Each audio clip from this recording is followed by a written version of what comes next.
Acompaña además en la mesa de trabajo el profesor Guillermo Aníbal Garner. Él es docente de la Universidad Tecnológica de Pereira en el área de Humanidades. Es graduado de la Universidad de Antioquia, ejerce el derecho, es abogado, además es director del Observatorio de Convivencia de la Universidad Tecnológica de Pereira, y con él estaremos conversando de estos temas tan complejos para la ciudad de Pereira como lo son la violencia, la delincuencia y todo lo que tiene que ver con la criminalidad. Igualmente, en lo referente a la situación actual de la Universidad Tecnológica de Pereira. Profesor Guillermo Garner, bienvenido a este programa.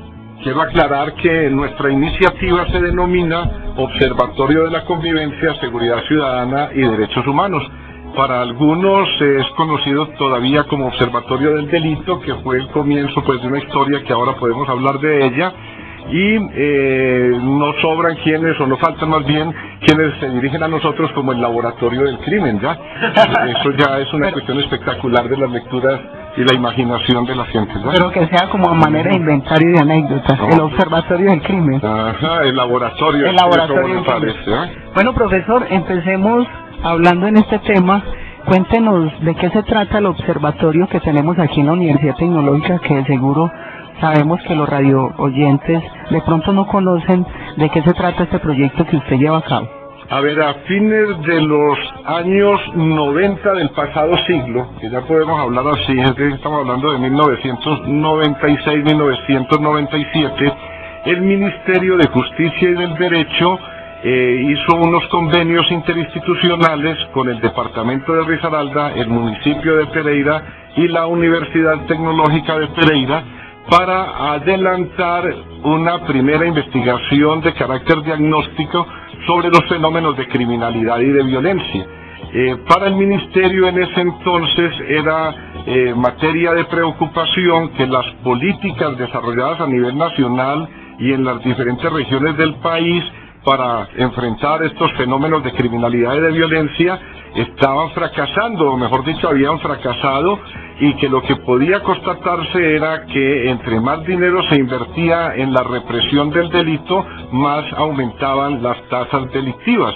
De manera que la idea era jalarle a otras posibilidades diferentes a la pura o simple represión, donde aparece ya en figura el tema de la prevención del delito. Entonces ahí es donde nosotros precisamente nos comprometemos a adelantar dos iniciativas cuyo diseño lo realizó el mismo ministerio en ese entonces, que se llamaron el Censo y el Observatorio del Delito. A la hora de la verdad, una especie de figura ahí bicéfala.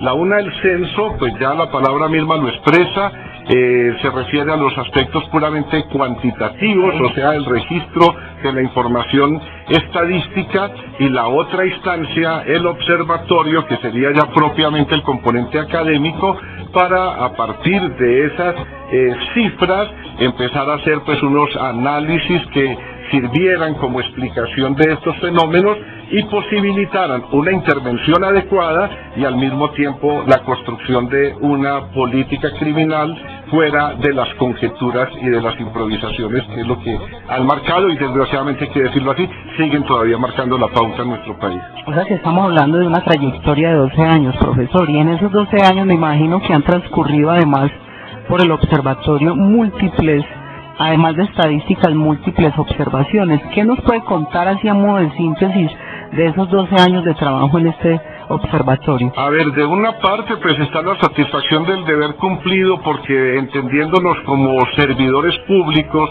y estando acá pues haciendo parte de una universidad pública que tiene unos determinados cometidos misionales en materia pues de convivencia, de paz, etcétera, pues ha sido muy satisfactorio mantener una bandera que ya muchos abandonaron en otras partes del país, a quienes había comprometido también el ministerio.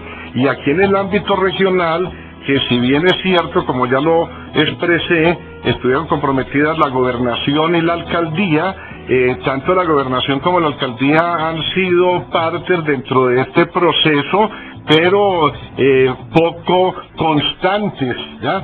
En tanto que la universidad sí ha mantenido de manera continua esta iniciativa, donde hemos realizado pues varias investigaciones, aproximaciones e intervenciones también en algunos sectores de la comunidad con miras a fortalecer tejido social y al mismo tiempo a derivar de allí unos conocimientos que sean coherentes. Profesor Garner, usted ha estudiado los fenómenos de la violencia. ¿Cuáles son los más significativos y los más actuales en este instante en el tema de violencia en Pereira? A ver, yo diría que la violencia, hay una parte que podemos denominar nosotros fenoménica, es de lo que aparece en el exterior y que pues es dramático y se expresa pues en las cifras de homicidios, de lesiones personales, en fin. Pero hay otras violencias, digámoslo, que subyacen a estas, digámoslo, de sangre y demás, que están allí en la base misma del sistema, es decir, que son unas determinaciones sistémico-estructurales a las cuales, por ejemplo, no se les presta siempre la atención. ¿Cómo el ciudadano pereirano concibe el delito en su cotidianidad? ¿Cómo se asume ese conflicto o esa...? A ver, ocurre como con cualquier otra situación en la vida social, depende mucho del manejo medial.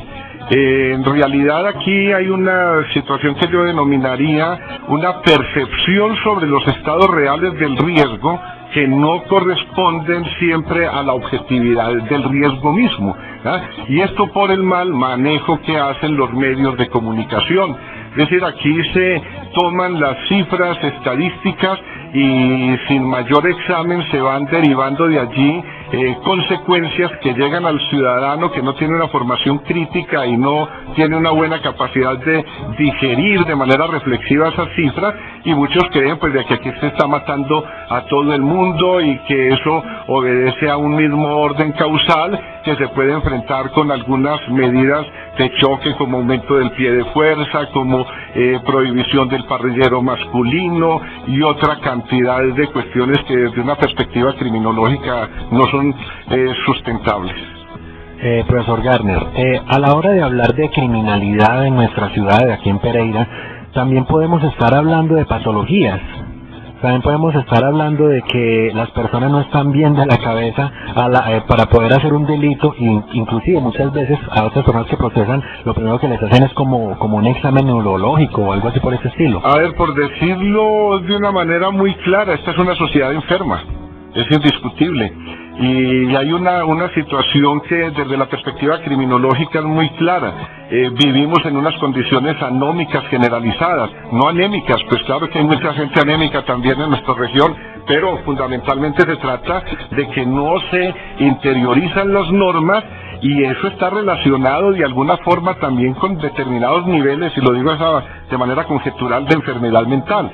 Aquí la carga de enfermedad mental que está comprometida dentro de los fenómenos de la violencia pues criminal, y que es materia de registro por las instituciones que de ellos se encargan, eso está por establecerse. Es decir, hay que hacer investigación de campo, eso se requiere indiscutiblemente. Ahora, uno puede ver de que hay una serie de patrones culturales que son enfermizos, ¿verdad? Y ese es otro nivel para hablar de toda esta problemática, y que se expresan en formas de intolerancia, en desconocimiento del otro y en una agresividad desmedida, ¿eh?